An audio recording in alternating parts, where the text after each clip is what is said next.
Now let's inspect this big appliance. The first thing I do when I'm inspecting either an electric stove and oven or a gas stove and oven is the anti-tip device. We don't want this unit to tip over. Imagine the door being opened and a small child stepping on this. We don't want this unit to tip over. So there is a device that they have behind this appliance. It's called an anti-tip device. Let me see if it's there with my eyes, because I really don't want to pull on this big appliance, and it is not here. So if you try to move it yourself, maybe it's just too heavy and you think, oh, it's safe. There must be a device back there. But just take a look with your eyes to see. It's a small little bracket that's attached to the back of the unit. Every manufacturer includes it, but not everyone installs it. So you want an anti-tip device. You don't want this to tip over. So safety first. Second, this unit, if it was electric, has to be on a GFCI breaker. So you can find that at the electrical panel. But this is gas, and there has to be a gas shutoff valve.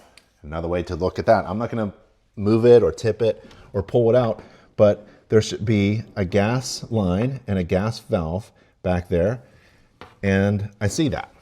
The gas shutoff valve has to be in the same room and has to be accessible within 6 feet and all that good stuff, just in case this appliance is pulled out, you want to turn the gas off real quick. So it has to be available. Let's turn everything on and see if it works. I'll turn on the top stove and burners, and then the oven. The control panel looks pretty good. I'll let that run. I'm not gonna cook anything or bake anything. I just wanna see if everything is turning on. It's really a visual only inspection, and I'm looking at the operations, the function.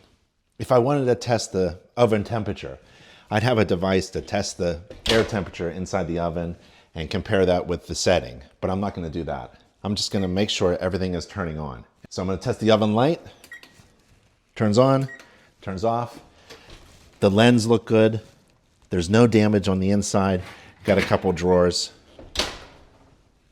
So this is in good shape.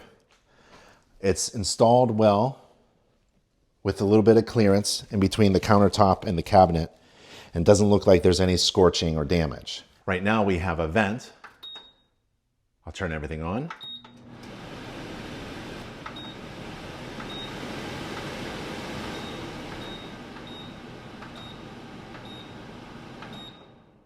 So all of that worked really well. Every fan in the kitchen is a mechanical exhaust fan, and every mechanical exhaust, according to building code, has to terminate or end or exhaust outside. So we're gonna take a look to make sure that this goes outside. Right now I can see it goes up, but does it go out? And we need that to go out. A lot of microwaves have a fan circulating system, and it just circulates the air inside, and that's not the best thing. It collects a lot of grease and doesn't really help you exhaust all this stuff outside. We want kitchen exhaust to go outside, and that's by code.